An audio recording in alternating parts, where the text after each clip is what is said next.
लोहे की दुकान में अपने पिता के साथ काम कर रहे एक बालक ने अचानक ही अपने पिता से पूछा, पिताजी, इस दुनिया में मनुष्य की क्या कीमत होती है?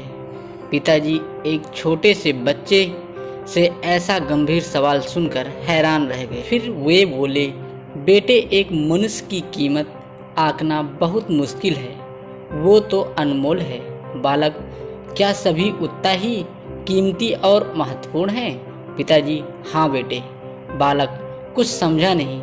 उसने फिर सवाल किया, तो इस दुनिया में कोई गरीब तो कोई अमीर क्यों है? किसी की कम रिस्पेक्ट तो किसी की ज़्यादा क्यों होती है? सवाल सुनकर पिताजी कुछ देर तक शांत रहे और फिर बालक से स्टोर रूम में पड़ा एक लोहे का राड लाने को कहा। राड लाते ही पिताजी ने पूछा, इसकी क्या कीमत होगी?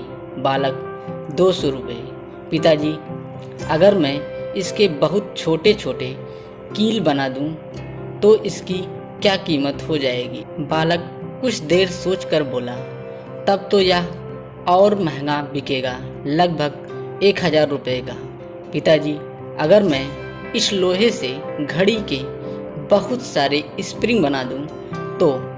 बालक कुछ देर गणना करता रहा, फिर एकदम से उत्साहित होकर बोला, तब तो इसकी कीमत बहुत ज़्यादा हो जाए। फिर पिताजी उसे समझाते हुए बोले, ठीक इसी तरह मनुष्य की कीमत इसमें नहीं है कि अभी वो क्या है, बल्कि इसमें है कि वो अपने आप को क्या बना सकता है। बालक अपने पिता की बात समझ चुका था। दोस्तों, अक्सर हम अपनी सही कीमत आंकने में गलती कर देते हैं। हम अपनी प्रेजेंट स्टेटस को देखकर अपने आप को वैल्यूलेस समझने लगते हैं, लेकिन हम में हमेशा अथाह शक्ति होती है।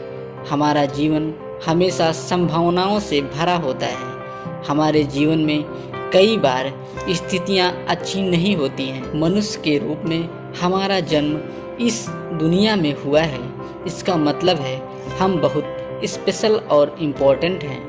हमें हमेशा अपने आप को इम्प्रूव करते रहना चाहिए और अपनी सही कीमत प्राप्त करने की दिशा में बढ़ते रहना चाहिए। दोस्तों, आपको कहानी अच्छी लगे तो लाइक करें, शेयर करें और ऐसी ही नई कहानी सुनने के लिए चैनल को सब्सक्राइब जरूर करें। धन्यवाद।